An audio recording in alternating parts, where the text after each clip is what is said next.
नमस्कार मित्रांनो, मी कमलेश नवाळे. सृष्टीने या बहरलेल्या स्वप्ननगरीमध्ये, या धर्तीवरच्या स्वर्गामध्ये तुमचं स्वागत असो. मित्रांनो, कोकण म्हटलं की डोळ्यासमोर येतो हिरवागार निसर्ग, डोंगर दऱ्या आणि पावसाचं अप्रतिम सौंदर्य. पण जेव्हा हाच पाऊस दिवसेंदिवस कोसळत राहतो, तेव्हा तो निसर्गापेक्षा मोठा संकट बनत असतो.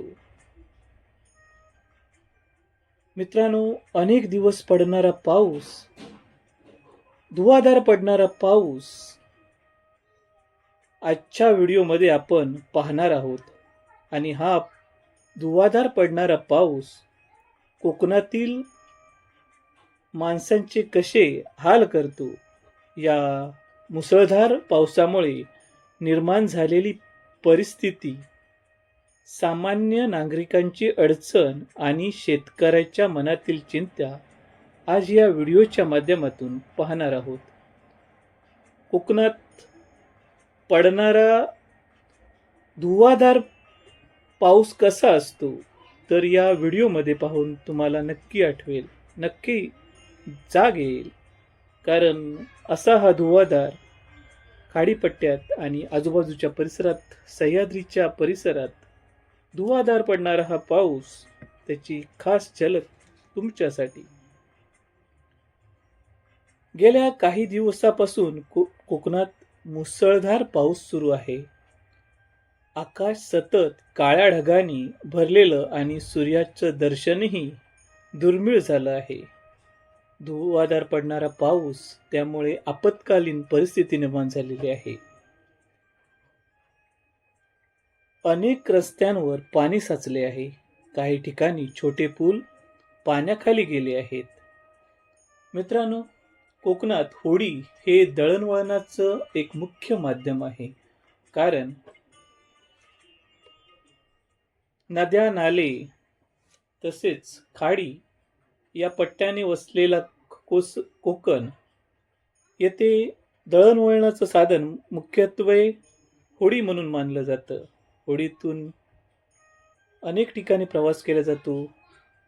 तालुक्याच्या ठिकाणी प्रवास केला जातो. बाजारपेठेसाठी, डॉक्टरसाठी होडीचा वापर केला जातो. पण खूप पाऊस पडल्याने या नद्यांना पूर येतो आणि अशा वेळी या नद्यातून प्रवास करणे खूप मोठं जिकिरीचं होतं. लोकांना कामावर जाणं कठीण होतं. विद्यार्थ्यांनाही शाळेत पोचण्यासाठी मोठा संघर्ष करावा लागतं. बाजारपेठांमध्ये ग्राहकांची संख्या कमी झालेली असते. तर मित्रांनो, अशा प्रकारे धुवाधार पडणारा हा पाऊस आज आता एक मोठं संकट बनून उरलं आहे. डोंगराळ भाग असलेल्या ठिकाणी माती घसरून लोकांचे संसार उद्ध्वस्त झाले आहेत. कोकणातील शेतकरी पावसावरच अवलंबून असतो, पण गरजेपेक्षा जास्त पडणारा पाऊस पिकांसाठी फार धोकादायक असतो. शेतात पाणी साचल्याने भाताच्या रोपांचं नुकसान होत आहे. अनेक शेतकरी चिंतेत आहेत की त्यांना या उत्पादनावर फार मोठा परिणाम होईल की काय. सततच्या पावसामुळे नद्या आणि ओढे दुथडी भरून वाहत आहेत. काही ठिकाणी पूरस्थिती निर्माण झाली आहे. मित्रांनो, या व्हिडिओमध्ये दिसणारी जी होडी आहे, अतिशय कठीण परिस्थितीत चालणारी होडी आहे. कारण खूप पाऊस पडल्यामुळे येथील खाडीला, येथील नद्यांना पूर येतो आणि या पुरातून होडी चालवणं एक मोठं जिकिरीचं होऊन जातं. होडी चालवणं मोठे कष्टाचं होऊन जातं. तर अशा प्रकारे कोकणातील माणसाचं जीवन हे निसर्गाच्या लहरीपणावर, निसर्गाच्या मेहरबानीवर अवलंबून असल्यामुळे ते आजही निसर्गाला देव मानत असतात. हे देवा, आमच्यावर कृपा कर.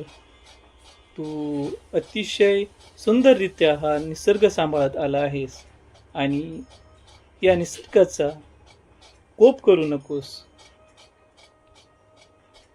आजूबाजूचा परिसर जरी हिरवागार झालेला असला तरी नद्या नाले दुथडी भरून वाहत असल्यामुळे त्यांना पूर येत असतो. आजूबाजूच्या खाडीला पूर येत असतो. त्यामुळे होडीत जाणं जिकिरीचं होत असतं. याचा परिणाम बाजारपेठ, इतर वस्तू आणि इतर जी पशुपक्षी असो की प्राणी असो यांच्यावरती होत असतो. तर मित्रांनो, हा होता आजच्या सध्या सुरू असलेल्या पावसामुळे होणारे नुकसानीविषयी. पाऊस हा आपल्या आयुष्यात फार महत्त्वाचा आहेच. पावसाचे रंग आपल्या आयुष्यात महत्त्वाचे आहेतच. पण जेव्हा एखाद्या गोष्टीचा अतिरेक होतो तेव्हा त्याचा सर्वांना त्रास होत असतो. मित्रांनो, पावसाचा हा लहरीपणा, पावसाचा हा जो सृष्टीचा जो एक समतोल बदलला आहे, पर्यावरणाचा समतोल बदलला आहे, त्यासाठी आपणच काहीसे जबाबदार आहोत. नवीन नवीन येऊ घातलेले प्रकल्प असोत की त्यामुळे पर्यावरणाचा होणारा ऱ्हास असो, याकडे आपण आता अगदी डोळे उघडून पाहिलं पाहिजे.